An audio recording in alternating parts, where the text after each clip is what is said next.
రాజ్యాంగబద్ధంగా ఎన్నికైన ప్రభుత్వం అది ఎవరు వచ్చినా సరే అది కొన్ని కట్టుబాట్లకు లోబడి చట్టాలకు లోబడి పనిచేయకుండా ఉంటే ఈ రాజ్యాంగం ఏంది, దేశం ఏంది? దేశం నడుస్తుందా? కేవలం నువ్వు అధికారంలో లేవు కాబట్టి నువ్వు కాదు, అదే మీ దత్త తండ్రి ఆయన ఎలాగో అధికారంలోకి ఈయన వచ్చే ఛాన్స్ లేదు, ఆయనకు చంద్రబాబు ఇచ్చే ఛాన్స్ లేదు. ఆయన గురించి ఈయన ఈ ఆందోళన యాగే అంతా చేస్తున్నాడు. ఆయన చెప్పినాడని నువ్వు చెప్తే ఈయన చంద్రబాబు మాట్లాడేది తను ముఖ్యమంత్రిగా పనిచేసి ఆయన కూడా అట్లే మాట్లాడితే ఆయన పార్టీ వాళ్ళు ఆయన చెప్పకుండా అయితే రాదుగా ఐవీఆర్ఎస్ కాల్స్ అందరికీ ఇళ్లకు వస్తున్నాయి. ల్యాండ్ టైటిలింగ్ యాక్ట్తో భూములు అన్ని పోతాయి, జాగ్రత్త జాగ్రత్త, జిరాక్స్ పేపర్లు వస్తాయి, మీరు జాగ్రత్త జాగ్రత్త. ఎక్కడైనా ఇట్లా సిస్టమ్ ఉంటుందా? టెక్నాలజీ ఇంప్రూవ్ అయినాక ఈరోజు రకరకాల పద్ధతుల్లో వచ్చింది. అందరూ everybody is getting use to it. Paperless దీనికే పోవాలని గోపక్కపోతున్నారు. ఈరోజు ఫోన్లో నుంచి పేమెంట్లు పంపిస్తున్నారు.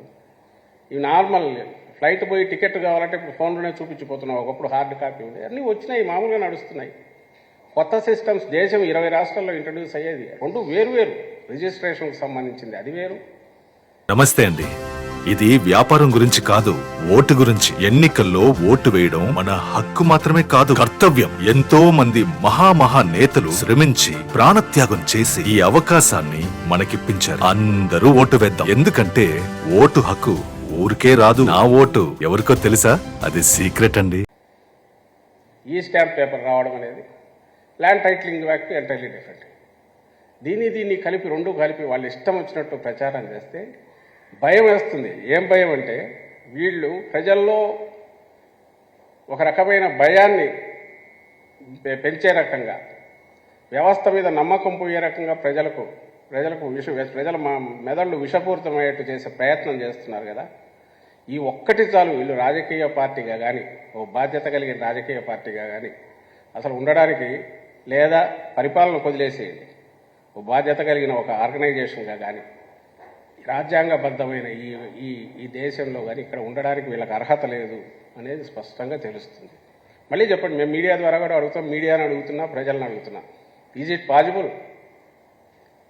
ఇట్ పాజిబుల్ ఒక ముఖ్యమంత్రి తను అనుకున్నట్టు చంద్రబాబు చేసే ప్రయత్నం చేశాడు.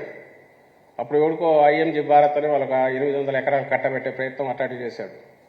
సరే, అది తనలాగే అందరూ ఉంటారనుకుంటే దట్స్ డిఫరెంట్ ఇష్యూ. కానీ బేసిక్ క్వశ్చన్ వచ్చి, ఈజ్ ఇట్ పాజిబుల్ ప్రజల భూములను ఒక ముఖ్యమంత్రి తను అనుకున్నట్టు చేయగలడా? కుదరదని వాళ్ళకు తెలుసు, అందరికీ తెలిసింది. ఇంకా వ్యక్తులకు మధ్య పోలికకు వద్దాం అంటే చంద్రబాబు నాయుడు కానీ జగన్మోహన్ రెడ్డి గారు కానీ, నేను ఇంతకుముందు అన్నట్టు ఆయన భూములను ఎట్లా కబ్జా చేయాలని చూశాడో చంద్రబాబు నాయుడు అందరికీ తెలుసు. ఐఎంజీ భారత్ 800 ఎకరాలు ఇచ్చాడు. స్టేట్ ఎక్కడ చూసినా భూములను కొల్లగొట్టాడు.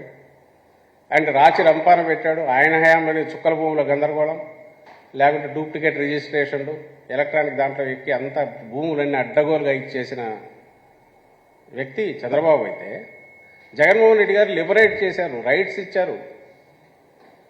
అతను మీరు గమనించుంటారు, ధర్మాన ప్రసాద్ గారు రెవెన్యూ మంత్రి గారు ఎక్స్ప్లెయిన్ చేశారు. ఈయన చేసింది అసైన్ ల్యాండ్స్ ఎప్పుడో ఈ స్వాతంత్రం వచ్చిన దగ్గర నుంచి 20 ఏళ్ల క్రితం వరకు ఉన్నవన్నీ ఫ్రీ చేశాడు. చుక్కల భూములు 3 లక్షల ఎకరాల దాకా ఫ్రీ చేశాడు. ఓనర్షిప్ ఇచ్చాడు రైతులకు. కానీ దాని మీద హక్కు ఉన్న వాళ్లకు, వ్యవసాయం చేసుకుంటూ చాలా కాలం ఉన్న వాళ్ళందరికీ వాళ్ళకు భూములు వచ్చే రకంగా చేశాడు. ఇళ్ల పట్టాలు, ల్యాండ్ కొని దాదాపు 13,000 కోట్లు పెట్టి ల్యాండ్ కొని సైట్లు చేసి ఇచ్చాడు. అది ఇచ్చే చెయ్యి.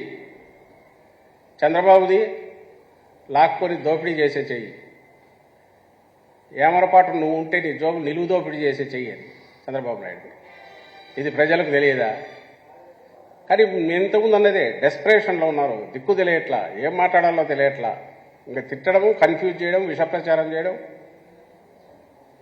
ఆఖరకు తద్వారా జనం కన్ఫ్యూజ్ అయ్యి ఏదో ఒక రూపంలో మాకు బెనిఫిట్ జరుగుతారు, వాళ్ళకి బెనిఫిట్ జరుగుతుందేమనే ఆశ.